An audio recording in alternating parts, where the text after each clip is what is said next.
months of rampant speculation and out-of-control conspiracy theories, the media still cannot find any evidence of Trump-Russia collusion, and they won't stop. And also, new exclusive reporting tonight from The Hill. The Uranium One's FBI informant speaks out right here tonight about Clinton corruption and the disastrous Uranium One deal. The media has been ignoring it, something you'll only see on Hannity.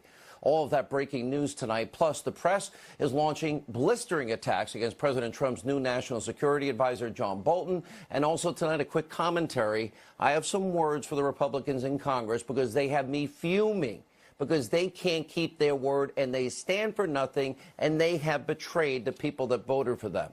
But first, tonight's important breaking news opening monologue. All right, we start tonight with the big breaking developments. The chief of fake news CNN, soon to be scandal-plagued, Jeff Zucker, he has a new obsession. And here's what we mean. Profanity-laced 24/7 coverage that would make a sailor blush is no longer enough for Jeff Zucker and his liberal fake news cohorts. Well, the Bleep Hole Network is now looking for new ways to outdo this despicable coverage up to date. Now, you may remember some of this. Is there a difference if the president said, hole or house? Do you think these countries are holes? Donald Trump has turned the Oval Office into a hole. Whole country. Rich, do you have any example of any whole country that the president referred to that is predominantly Caucasian? Holders. Holes. Holders. I work for holders. I'm proud to be a holder. Now, part of that is funny, but it's also really sad. According to the Media Research Center, fake news CNN, they dropped the bleep hole 195 times in one day during their round-the-clock bleep hole-obsessed coverage. But now that depravity, that's not good enough. So Jeff Zucker is now trying a new tactic to hold up his ever-sinking and shrinking audience. Take a look. The so-called Facts First Network has a new fixation. It's like softcore porn. That's right. This is CNN. Well, after the pathetic Trump-Russia collusion conspiracy blew up in their faces, CNN is going absolutely wild, wall-to-wall speculation about a consensual relationship between the president going back 12 years or so ago with a former porn star or current porn star, Stormy Daniels. It's Stormy 24/7. Now take a look at what CNN now considers journalism. Stormy Daniels, I know you've heard a ton about that, and we have to see where that case goes and what this interview is about. Is that possible to come up in the Stormy Daniels lawsuit? Will she be able to say, hey, look, this lawyer is involved in a whole bunch of different things here? This could be the last nail in the coffin. Yeah. Stormy Daniels is causing stormy weather. Porn star Stormy Daniels claims President Trump broke the law, had her bullied. Does Stormy Daniels have the president's number? It sure seems that way. President Trump might have met his match with Stormy Daniels. How is Stormy weathering this? Stormy speaks. We're hearing quite a bit from Stormy Daniels. Stormy, in her own words, isn't going anywhere. Stormy Daniels has a good lawyer. The porn star Stormy Daniels was telling the truth. Stormy Daniels is on a tear. Quick preview of Stormy Daniels' interview this Sunday. Breaking news that Stormy Daniels. Stormy Daniels. Stormy Daniels. Stormy Daniels. Stormy Daniels. Stormy Daniels. Stormy Daniels. Stormy Daniels. The reason he can't engage with Stormy Daniels is because she's got his number. And even a porn star can't quite satisfy Jeff Zucker's new obsession. Anderson Cooper tracked down Karen McDougal, former Playboy playmate. Well, she is alleging that she had a consensual relationship with Donald Trump over a decade ago. But pay close attention to Anderson Cooper's kind of creepy questions during this interview. Take a listen. You'd worked for Playboy for some time. You could see him looking at you. Would he call you?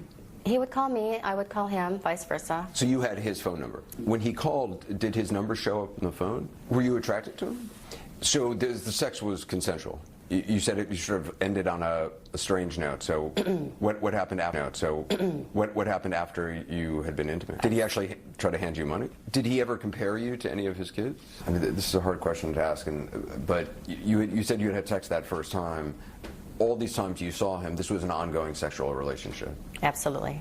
Can you estimate how many times you actually saw him? Yes. You were intimate. Yes. Many dozens of times. This is another tough question, and again, you don't have to answer it, but it's been raised with other people. Did he ever use protection? This went on 2 hours, an alleged consensual relationship. Oh, and she voted for Donald Trump. Jeff Zucker, is this what you consider journalism from your top so-called news anchor? Are you really proud of this? We can only assume that you are, because that is all your fake news network has now been covering for about 2 straight weeks. And fake news CNN, they're not alone. The entire liberal mainstream media has been salivating over this every single day and every detail. And of course, this isn't even the case. Remember when it came to Bill Clinton's accusers? Very different stories. For decades, the mainstream media has either completely ignored or barely covered the stories of Juanita Broaddrick, Paula Jones, Kathleen Willey. In fact, take a look at how Clinton's sycophant, Andrea Mitchell, tried to smear and discredit Juanita Broaddrick during the 2016 election in reaction to an interview we did with then-candidate Donald Trump. Take a look. It's about groping and fondling and touching against a woman's will. And rape. And rape.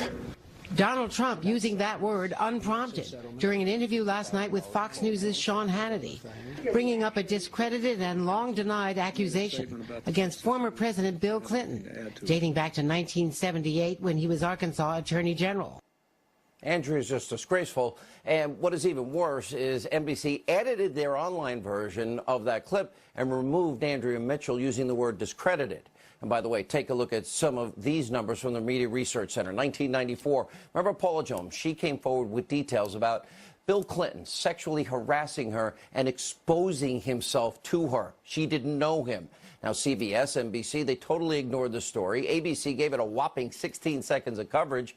And then in 1997, when Paula Jones' legal team subpoenaed Kathleen Willey, well, CBS and NBC, they gave it a paltry 1 minute, 34 seconds of coverage. ABC, well, they didn't bother to even do the story. And that same day, CNN, their evening newscast, spent a whopping 26 seconds on the story. And in 1998, when news broke about Juanita Broaddrick accusing Bill Clinton of raping her, ABC, CBS, they didn't care. NBC did spend 7 minutes covering the story, as they should have. This is all shameful, and it proves just how abusively biased, hypocritical the media in this country is. The Media Research Center, they searched their archives, and they found these examples of the liberal press attacking Paula Jones. Remember, she won her lawsuit against Bill Clinton. Take a look. Yes, the case is being fomented by right-wing nuts. And yes, she's not a very credible witness, and it's really not a law case at all. I think she's a dubious witness. I really do. We've got an awful lot to talk about this week, including the sexual harassment suit against the president. Of course, in that one, it's tough to figure out who's really being harassed. Is she not trying to capitalize on this, in effect, to profit from impugning the president? I have to profess complete confusion over this entire case, why this is even a case. Now, the media covering for Bill Clinton gets even worse. In January of '99, NBC News reporter Lisa Meyer, she taped the first exclusive interview with Juanita Broaddrick. I had the second interview with Juanita Broaddrick. Back then, Washington Post, they reported that instead of airing that interview right away, NBC News president Andy Lack, other top executives, sat on that interview for over a month. At the time, NBC News claimed that they could not corroborate Broaddrick's accusations, so the interview did not air until February. Now, while all of this was going on and NBC was trying to bury the story, well, our colleague here at the Fox News Channel, Britt Hume, and his panelists right here, they actually wore free Lisa Meyer's buttons on air to encourage NBC to run this interview, since they were sitting, of course, on a major news story. Now, that shows you just how far all of these liberal networks will go to protect the Clintons. They have now been doing it for decades. Now, let's compare all of that to the coverage that CNN is now devoting to Stormy Daniels and this former Playboy bunny. Take a look at the chart. Media Research Center, March 7th. Alone, CNN spent 149 minutes obsessing over Stormy between 5 p.m. and midnight, and that's from just a couple of weeks ago. The hypocrisy is beyond stunning. The liberal media doesn't want to listen to what any of Bill Clinton's accusers have to say. Well, they don't want you to know that Bill Clinton confronted Paula Jones in a hotel room and put his pants down and exposed himself. That's not consensual. And on the other hand, we actually care about the truth on these programs. We think these women should have been heard. And here's what Paula Jones told me. Take a look. We did some small talk, and then he started kind of getting a little comfortable and trying to, he said that he loved the way my hair flowed down my back of my clothes and he liked my curves. Then he leaned up and he pulled me up towards him and he was going to try to kiss on me. And so then I tried to distract him again. And I thought, what am I doing? My mind is racing. I said, well, I may need to be going or something. And next thing you know, he sat down, pulled down his pants, his whole everything, and he was exposed. And I said, I'm not that kind of girl, and I need to be getting back to my desk. In the era of Me Too, that's not consensual. Here's another thing the media won't tell you about Paula Jones. Bill Clinton, he lost. He ended up paying over $850,000 in a court settlement, out-of-court settlement, and that scandal also resulted in a 5-year suspension of Bill Clinton's law license, and he was impeached. Then there's Kathleen Willey. She says that in the Oval Office, Bill Clinton groped and grabbed and fondled and kissed Kathleen Willey against her will. Here's how she described it to me as well. Take a look. No woman should be subjected to it. It was an assault. He assaulted you? Yes. He touched, grabbed, fondled, and kissed you against your will? Yes. And it's an allegation that is not made by one woman. It's made by multiple Many women. of us. And then there's Juanita Broderick. She accused Bill Clinton of raping her in a hotel room back in 1978. This was one of the hardest interviews I ever did. Take a look. You described a scene where he was biting on your lip, and then when it was all over, he was leaving. Said, you better put some ice on that. Yeah, and casually put on his sunglasses and walked out the door. And I've told my friend who came back and found me that I was sitting there crying and so upset at the time. And I felt like that the next person would be somebody coming through the door to get rid of the body. That's just about how I had absolutely couldn't believe what had happened to me. You begged him to stop? Yes. Rape, groping, grabbing, fondling, touching, kissing against a woman's will, exposing oneself. Very serious allegations, but the liberal mainstream media barely covered those stories. Now, on Monday night, Kathleen Willey and Paula Jones and Juanita Broderick, they will join us on this program. And finally tonight, I have a quick commentary on this big, disgusting, bloated, out-of-control government and this omnibus budget deal. Republicans once again abandoning their core principles, their promises, and really, if you voted for many of them, have completely betrayed you, the American people. Now, GOP lawmakers, they got taken to the woodshed by Nancy Pelosi and Chuck Schumer. Instead of showing spine, backbone, vision, and principles, Republicans folded like cheap lawn chairs. And then as soon as the budget passed, well, they fled Washington. And President Trump was left with no choice to sign this bill because it was either that or get blamed for a government shutdown or desperately not get the money he needs to rebuild our military, which was dilapidated under President Obama.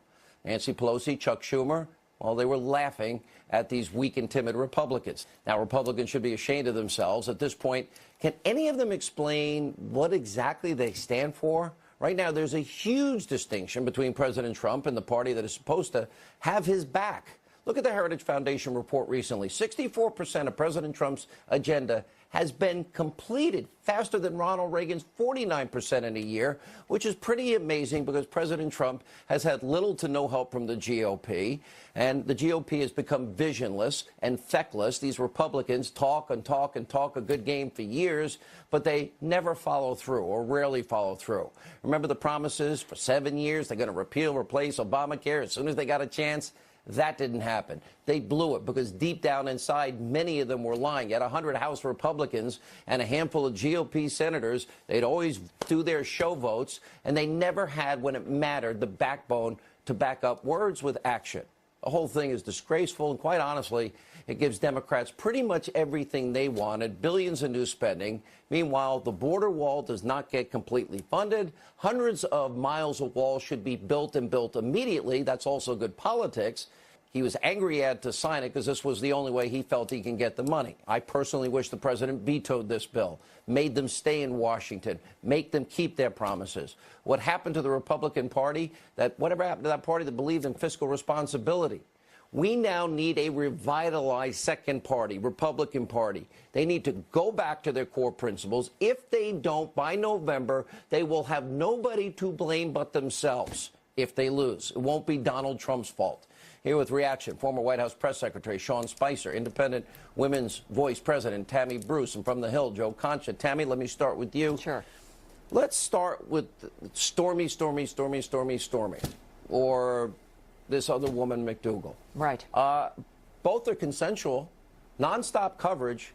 Compare that to rape, exposing oneself, groping, grabbing, fondling, kissing against a woman's will. Is there a comparison? Well, there isn't, but there's actually one. And in both cases, they had an agenda. Here they have an agenda to distract the American people. Everyone has to consider, like with that Anderson Cooper clipping, what are they not covering when they're covering this? That becomes the problem. And of course, during the Bill Clinton years, it was about making it go away so that they could cover other things that would benefit him. So this is why this network, as a factual matter base, dominates. It's why your show dominates. It's why CNN is losing to things like Naked and Afraid and reruns of Friends. Because in fact, facts do matter. People do want information. And they know that when they're hearing gossip, and that's all that it is, they're not hearing information that makes a difference for their lives tomorrow or for the future. It doesn't help them make choices for their family. It reminds them of the meltdown that's occurring. And this is, you know, the good news is with new media, certainly, and with Fox News, they've learned what the difference is. You can have opinion programming. You can have a programming about the news that's based in then analysis, and people are able to make up their mind about what they want. But what they're seeing otherwise is information that has nothing to do with the facts of the matter, what really matters. And look, Ms. McDougal looks like a perfectly nice woman. But even then, she looked exploited. She appeared to be exploited. This is a horrible dynamic when it comes to how we want to be able to run this country and the rules of the media and the responsibilities of the media to contribute to our democracy. I'm not, and I watched it because this is my job, Joe Concha. It's also your job. And I think I agree with Tammy. She came off as a very nice woman and was expressing that she actually had a love it and voted for Donald Trump. But there's nothing here, and it goes back well over a decade. There's nothing here that wasn't consensual.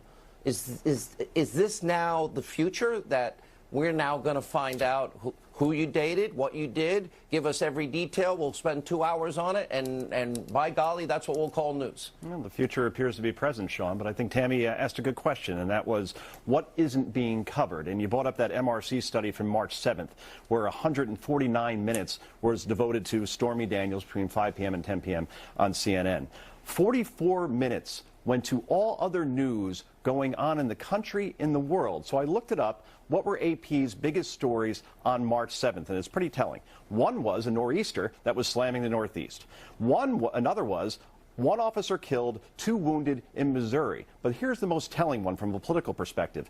March 7th was the day after the Texas primary, where a blue wave was supposed to engulf Ted Cruz, supposed to be Democratic enthusiasm in that state that may actually turn it red, and it actually ended up being the opposite. So we missed those stories because we were too addicted to, we've heard the term state-run TV bandied about recently. This was storm-run TV, Sean. You know, and Sean Spicer, we have exposed on this program, there's been, I call it the year of the boomerang. What have we learned? Hillary fixed the primary. We learned that, in fact, an investigation she had an exoneration before the investigation ever began, and we know she committed felonies. And then, of course, we know she paid for of all things, Russian dossier that a foreign national put together for her. And then we learned about FISA abuses, where they never told FISA judges, as they should, where this dossier came from. It was not only unverified and never corroborated, but it turned out to be false, and yet they got a FISA warrant. This is the biggest abuse of power scandal in history, and they're ignoring all of that and just regurgitating either Trump-Russia collusion or Stormy. Right, and that may disrupt her. And he's done so in a way that hasn't appeased the media. He's not behaving the way they want. He's not giving them the interviews that they want, the time that they want. He's not going with the narrative they want, and he's making them work. They used to be able to stroll in at 10 and be out by 4. Now they have to stay, get up early and stay late because this president's working tirelessly on behalf of the American people. What that means is it translates, they're going to keep throwing the kitchen sink at him no matter what on a lot of these other networks, because they don't know what to do. They can't cover the accomplishments because it's against everything that they believe. They are so fundamentally opposed, not just to conservatives, but to Donald Trump specifically, that they will do everything they can not to cover what he's actually getting done. It's always about chaos. It's always about process. It's about, and if you hear a bunch of the clips that you played in your monologue, they use the word like, it seems as though the following could happen. They don't want to report on what's actually happening or the result of the legislation or the actions that he's taken. They want to talk about the hypothetical, because in their world, all of the good that's coming is contrary to what they actually believe in. Well said, all of you. Thank you all for joining us. We appreciate it. When we come back, the media's Russia collusion hysteria, that's still spiraling out of control after a year and a half of no evidence. We'll explain as this special edition of Hannity on Your Corrupt Media continues.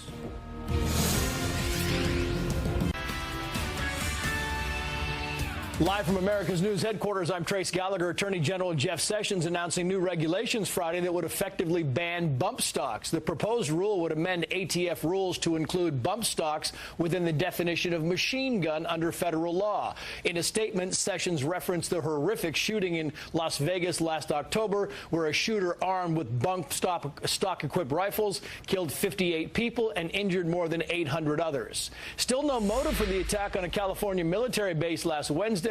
A burning minivan full of propane tanks and gas cans barreled through the gate at Travis Air Force Base. The driver found dead inside the vehicle has been identified as Hafiz Kasi, a 51-year-old Indian man who had lived in the U.S. since 1993. Investigators have found no links to terrorism. If news breaks out, we'll break in. I'm Trace Gallagher. Now back to Hannity. Welcome back to the special edition of Hannity, a crisis in America's media. Now, the media has been absolutely obsessed with Russia, and the fake and phony idea that somehow President Trump colluded with the Russians. Just take a listen to the insane amount of coverage that they have given to this in just the past few days. New fallout tonight in the Russia investigation. Russians. All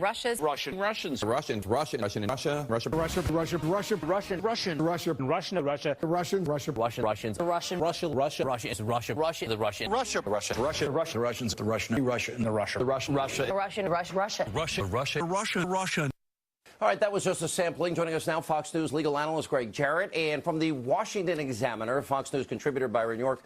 Byron, one of the things I've liked about your coverage is you keep going in a very different direction than the sheep in the media. You hear the coverage, you see the coverage. House Intel Committee wrapped up their investigation. No evidence of collusion, no evidence of anything wrong in business dealings. You wrote a piece last night. What is your take overall? Wouldn't we know by now if there was some collusion? I think we would. That was quite a montage, by the way. Yeah, look at what Robert Mueller has done. Look at the people he has charged. Look at the people he has made plea agreements with. He has charged 3 people who were very highly placed in the Trump campaign: Michael Flynn, Paul Manafort, and Richard Gates. You have to ask yourself, if there were collusion, these guys would probably be involved. They all did have some links to Russia, and yet all have been charged with crimes, and none of those crimes have involved any sort of collusion, conspiracy, coordination between Russia and the Trump campaign. So if you simply look at what we have so far, we always have to be cautious and say we don't know what's coming, maybe other charges are coming. But these are the people that if there were collusion, you would think they would be involved with it, and they haven't been charged with that. Yeah, and Greg, let's go to this here. They thought every step of the way that the president, they were certain in the media, they were certain that Trump was guilty of collusion. The interesting thing is when I keep playing Obama just before the election, telling Donald Trump, lecturing him to stop whining, our elections could be in any way influenced by anybody. How did this narrative evolve, and why were they so certain, and how could they be so wrong? The media's frustration and disappointment in their failure to find collusion is really quite palpable. You know, every time some event was revealed, the media ran with their hair on fire. Collusion, as if it were a crime. The Trump Tower meeting, Flynn had a conversation with Russians during the transition.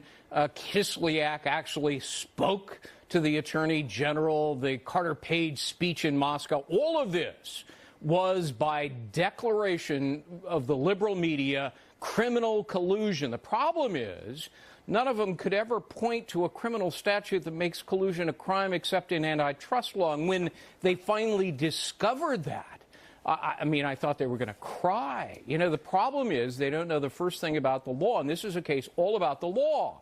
And they haven't looked up the criminal statute or the case law on obstruction. They couldn't find any case law on collusion. And so now they've resorted to interviewing Playboy models and porn stars, you know, in an attempt to and consensual destroy relationships. Yeah, over a consensual. We have a lot to say about that on Monday. But, you know, you think about it, though, in the process of all this, we learned a lot. We did learn that the Russians, they wanted to create chaos. We know that Hillary was hacked by probably the Russians, the Chinese, the Iranians, the North Koreans, everybody, because of the illegal server. But she fixed a primary. We know that top people in the Department of Justice and the FBI fixed and rigged an investigation into her server, exoneration before investigation. Then we know that she paid for Russian information to influence the general election. That information was then used to obtain a FISA warrant, even though unverified, turns out to be lies. And they purposely misled a FISA judge. So we did learn a lot as a result of this, but it's not what the media wanted to find. You know, could I add one more thing also about collusion and the importance of not having any charge of collusion? Because remember, the conversation has turned in many ways to the idea of obstruction of justice, that President Trump has obstructed justice in the Trump-Russia investigation. But collusion would be the underlying crime for that. And remember, this is going to be, if the president is charged with anything, it will be in a political context. It would be impeachment if Democrats were to take the House in November. And remember, Trump has already said, you know, listen, they attack you and they attack you, and when you fight back, they call it obstruction. His argument will be, are you telling me that I'm being charged with obstructing an investigation into something that didn't happen? We shall see. When we come back, our Hannity exclusive, we have the FBI informant on the Uranium One scandal revealing what the Russians thought of President Obama, and something the mainstream media has hardly been reporting. As this special edition of Hannity continues, you'll see it only here next. Welcome back to the special edition of Hannity, talking about our corrupt media in this country. Now we have more of the Hills exclusive interview with the FBI informant on the Uranium One deal. His name is William Douglas Campbell. Where's the mainstream media on this? Listen to Campbell describing the criminal activity that he exposed while undercover inside a Russian state-owned company at the center of this scandal, and how he was able to unearth all of this. They authorized me to make the kickbacks, but let me back up. I initiated that contract as an American businessman, not as an FBI informant, and not by the direction of the FBI. So the contract was in force, and then ultimately, when I realized that it was a veiled contract for money laundering, essentially, and reported it, then the FBI began to oversee all aspects of the operation. There was a very sophisticated piece of equipment in my briefcase, and I staged it so that when I opened the briefcase and placed it there in front of the Russian, he would lean over and he would be highly visible, reaching into the briefcase and taking out a tremendous amount of cash. Listen to what Campbell says that he heard the Russians say about the U.S. and then President Barack Obama. It was very illuminating because of the indications that they made about the influence from the United States government, their arrogance about the weakness of our government. It was not they spoke about his weakness, and in describing the president's weakness, they used racial epithets. They did, which was not good. And then, of course, zero mainstream media coverage. Joining us now with more is one of the reporters who interviewed Campbell. Now, the Hill's Allison Spann is with us. Allison, thank you for being with us. Thanks for sharing this tape. It's never been seen before. He's never spoken before publicly. And I'm listening to this. He knows what's happening in 2009. He infiltrated Putin's operatives in America that had a goal to get into America's uranium market, and they're involved in bribery, kickbacks, money laundering, and all sorts of extortion. The country knew it, the FBI knew it, and they still allowed the deal to happen 18 months later, and he's talking about how weak our country is. Why did they let this happen? You know, Sean, it's unclear, but as far as Doug says, he was undercover for 6 years inside Rosatom as an FBI informant. He gathered a ton of information. You heard him talk about the scenario where he had the camera inside his suitcase. He caught some Russian officials on camera taking $50,000 in cash, and he presented all of this information to the FBI, and they assured him, you know what, this information is so good, it's gone to the FBI director, and it's even gone to the president. President Obama has seen this information. So he was thinking, I got this great information. Surely this is going to prevent the Russia's plan here in the United States. And then he started hearing that all these deals were going through. And, you know, you heard him say he was shocked. He was appalled when he heard that these deals actually went through. Let me play one more side. William Campbell says he was assured the Obama White House had been informed of his information. So it went to the highest level. Robert Mueller was the FBI director. Hillary, the Secretary of State. Then the money flowed to Bill Clinton, doubling his speaking fees, money going from people involved in this to the Clinton Foundation. But it's saying here Obama knew, and he did nothing. Let's play this. I was assured that the White House also had been informed because of the importance on a national security side, and it was actually a very enthusiastic commendation that I received from the FBI because my work had resulted in the White House daily brief being handed to then President Obama. That means the president knew about all of this. Robert Mueller knew about all of this. We import, Allison, you know, almost 90% of our uranium. We don't have enough, and it all happened, and they had 18 months with an informant inside. How could this ever happen? Well, look, you know, right now you have Democrats calling for stricter restrictions on Russia, saying that Russians are bad actors. But then, you know, under their watch, you had an FBI informant inside Rosatom telling the U.S. government, hey, this is Russia's plan. They're trying to make the United States dependent on Russian uranium. And during that time when he was giving them this information, you had the deal with Uranium One go through. You had the Russians garner billions of dollars worth of new nuclear fuel contracts, and they were able to get a hold of a large percent of the United States uranium. So it is shocking. All right, Ellison, thank you for sharing the tape. We appreciate it. Joining us now with more reaction, Fox News contributor Sarah Carter. You have spent hours, Sarah, with this informant. This is only the tip of the iceberg of what he's saying, but he knew the whole time. The White House knew, Hillary knew, Mueller knew, crimes were being committed. Nobody stopped it. Why? That's right. It's been almost a year since I've known the informant, and the trove of information, Sean, that he's delivered is incredible. Now, I believe, and right now we know that the FBI has questioned him, that they are looking into this, that they've reopened the Clinton Foundation investigation, and they're looking at those ties between Russia, Russians with Rosatom, oligarchs that actually had connections with the Clinton Foundation. And this is really important because for a long time, people believed that the FBI had just shut down these investigations and that they were no longer looking at it. What we know now is that they are, and that they've interviewed William Douglas Campbell. Another really important factor here that a lot of people need to realize is that during this time in 2010, he also provided the United States government with sufficient evidence that Russia was also providing all kinds of assistance to Iran with their nuclear program. And what's important about that is that in 2010, that with Russia, they moved forward, and we can see what happened after that with the Uranium One deal. It is so ironic in light of the phony Trump-Russia, narrative that the media pushes every second of every day. And the Clinton and the media talking points on this have been, this story has been debunked. But we learned that this informant, who you know and have spent many, many hours with and are very well aware of all of the evidence that he has available and that he's now presenting, he testified and spoke to the FBI field office investigators into the Clinton Foundation. I always say in these cases, follow the money. Where does the money now lead us now that we know an investigation is going on, that the story has not been debunked?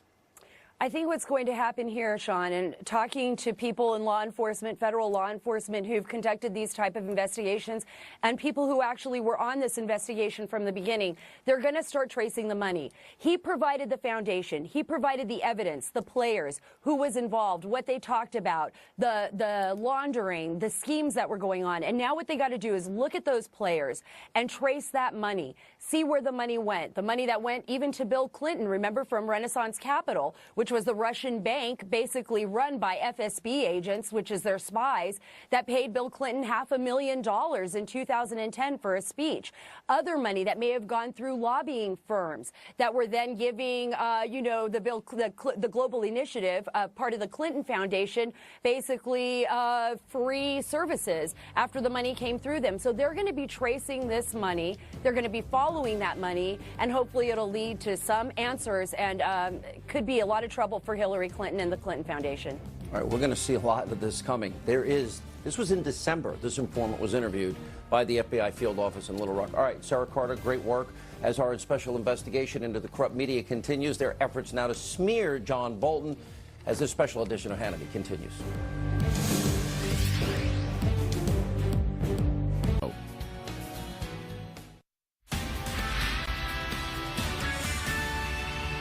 Live from America's News headquarters, I'm Trace Gallagher. Fired Deputy FBI Director Andrew McCabe is defending himself in an op-ed for the Washington Post. McCabe writes, quote, "I have been accused of lack of candor. That is not true. I did not knowingly mislead or lie to investigators." He was fired 1 week ago by Attorney General Jeff Sessions based on an internal FBI report. McCabe writes, "Not in my worst nightmares did I ever dream my FBI career would end this way."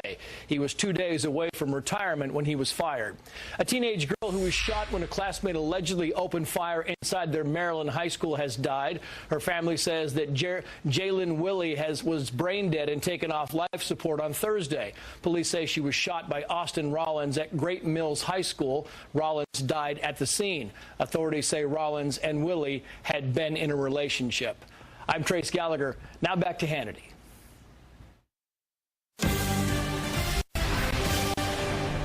Welcome back to the special edition of Hannity about your corrupt media in this country. President Trump's decision to replace General H.R. McMaster with former Ambassador John Bolton as his national security advisor has made some in the media just lash out in the most outrageous but yet predictable ways. Let's take a look. We go to McMaster and we bring in John Bolton. This is bringing in Tojo. He said to them, "No more stupid wars." Now he brings in the godfather of stupid wars, John Bolton. I think the president is assembling a war cabinet. To take a war to Bob Mueller, he's got Joe DeGeneva. To take a trade war to China, he's got Larry Kudlow. And now to actually have a real war, he's got John Bolton. And the only question is, will we find ourselves in a military conflict vis-a-vis North Korea or Iran or both? If the foreign policy goes in the direction that he has advocated, we are going to be in for a very rough, if not calamitous, time ahead. Yeah, this is a bucking bronco. This man has called for preemptive strikes on North Korea and Iran for the nuclear programs. What is going on with this guy? I find him to be dangerous, and it's put me into a state of anxiety today, frankly. Oh, every day it's hysteria, and that's not all. Take a look at how tinfoil conspiracy theorist Rachel Maddow reported this on her show. We're going to need another wall soon. We actually figured out a way to make this one slightly larger, like just by kind of taking care of the margins. You know how you can make your term papers look shorter? Another giant list for you. Check out all of President Trump's accomplishments, things he has actually achieved so far. Now, here's the problem with the media. They're not going to show this on any show on Conspiracy TV, MSNBC, the whole fake news network, CNN. And that's a problem because they say they're fair and balanced, and they're not. Joining us now, American Conservative Union Chairman Matt Schlapp and former White House Press Secretary, Fox News contributor Ari Fleischer. All right, good to see you both. It's so big, the list of accomplishments. Even the Heritage Foundation, Ari, they pointed out that Donald Trump has gotten 64% of his agenda accomplished in his first year, which is higher than that of Ronald Reagan. And it's a conservative agenda. He's not a nationalist, populist. These names get thrown around. Sure, there's been some transition. There's been growing pains. He's also been under investigation for a year. It's very unprecedented, but a lot has gotten done. Nobody ever talks about it. And I'll tell you, because I know John Bolton, with John Bolton at NSA, even more is about to be done. John Bolton is one of the smartest, sharpest, savviest operators in Washington, and he is a true north. He's a principled conservative, and I welcome John Bolton into this administration. Yeah, me I love too. to hear the Democrats talk about they're in a state of anxiety. Have they ever not been? And maybe they should move there. Well, and this is the thing about the way I characterize the reporting. It is nonstop, breathless hysteria. It is, Bob Woodward talked about how they are unhinged, Matt. And I know it was bad during the Bush years. Poor Ari, I wouldn't want his job, but I really wouldn't want Sarah Huckabee's job now. No, I agree with that. Look, they ended up your calling... wife's job, for that matter. They ended up... That's okay. I console her every evening, and she's proud of what she does. But, you know, at the end of the George W. Bush administration, he was obviously pretty low in the polls, and they were calling him every name in the book. Bush lied, people died, warmonger, racist, you name it, they called him that. It's what liberals do with every single Republican. The difference is with Donald Trump is they just started off with all these terrible slanderous terms. And John Bolton's now having to undergo this as well. And I actually think, Sean, I'm hopeful. The American people see through this. The American people, they have air in their lungs. They feel hope. They like the agenda. And this is something that you know, gives the American people hope that someone's going to stand up and fight. I want to fill in for Sarah Huckabee Sanders one day. Just one. I just want one day like you to behind fill that in for podium. me. Oh, I wish I should have. Lives, and it's designed to lobby for new gun control legislation across the country. The event is backed by wealthy and powerful people, billionaire Michael Bloomberg, former mayor of New York Governor Andrew Cuomo, many others. Some of what they're calling for is unconstitutional and irrational. It cannot work, it won't work, and that's why it's not already the law. It's not just NRA lobbying, it's common sense. But the organizers would rather not get into all those details, and they certainly don't want to have all those debates, and that's why they're hiding behind the victims of the latest horrific school shooting. The kids are front and center by design. A handful of teens from Stoneman Douglas High School in Florida. Now, they have a right to their views, obviously. That is a given. This is one of the rare shows that supports the rights of people we disagree with to talk. But the rest of us also have rights, including the right to assess what they're saying and decide whether it ought to become law to which we are subject. These are not religious figures. We're not the faithful. We're all citizens here. So let's take a look at what they're saying and decide if it's a good idea or not. For example, here's David Hogg. He's a Stoneman Douglas student. You may have seen him on television. He's dutifully trotted out by the media as a gun expert. Here's part of his take. The way Rick Scott has been talking about it is like, when the shooter arrives, we need a metal detector and a guard. Point, with Rick Scott, it's like, when I get elected to Senate, we're not going to let that happen. What sick are out there that want to continue to sell more guns, murder more children, and honestly just get reelected? What type of person are you when you want to see more money than children's lives? What type of person does that? We have to use our white privilege now to make sure that all of the voices that have, all of the people that have died as a result of this and haven't been covered the same can now be heard. Sell more guns, murder more children, and get reelected. That is David Hogg's view of the other side of the debate. Emma Gonzalez, meanwhile, another celebrated survivor of the shooting, basically agrees with that. She recently said in a speech, quote, "I don't really care what people who defend the Second Amendment have to say." Let's take this seriously. We should take it seriously because it's serious. If you honestly don't care what the people who disagree with you think, if you believe they want to, quote, murder more children, then who are you? Well, you're angry. You're definitely not fit to be making policy for the rest of us. You are, by definition, an extremist. You should not have power if you really believe anyone who disagrees with you is evil and wants to kill the innocent. Maybe a journalist could point that out, but no. Journalists agree with Emma Gonzalez and David Hogg, so they've slapped them on the cover of Time magazine and declared that they're heroes, and you're not allowed to disagree with them. Here's more David Hogg from earlier today, by the way, explaining that the Bill of Rights matters when it applies to what he can wear to school. Watch. After we come back from spring break, they're requiring all of us to have clear backpacks. It's unnecessary, it's embarrassing for a lot of the students, and it makes them feel isolated and separated from the rest of American school culture, where they're having essentially their First Amendment rights infringed upon because they can't freely wear whatever backpack they want. So controlling your backpack abridges your First Amendment rights because the First Amendment applies to backpacks, but the Second Amendment does not apply to firearms. How does that work exactly? Wait, you say, why are you picking on David Hogg? He's only a kid. He shouldn't be held to adult standards of reasoning or be expected to think critically about the consequences of what he espouses.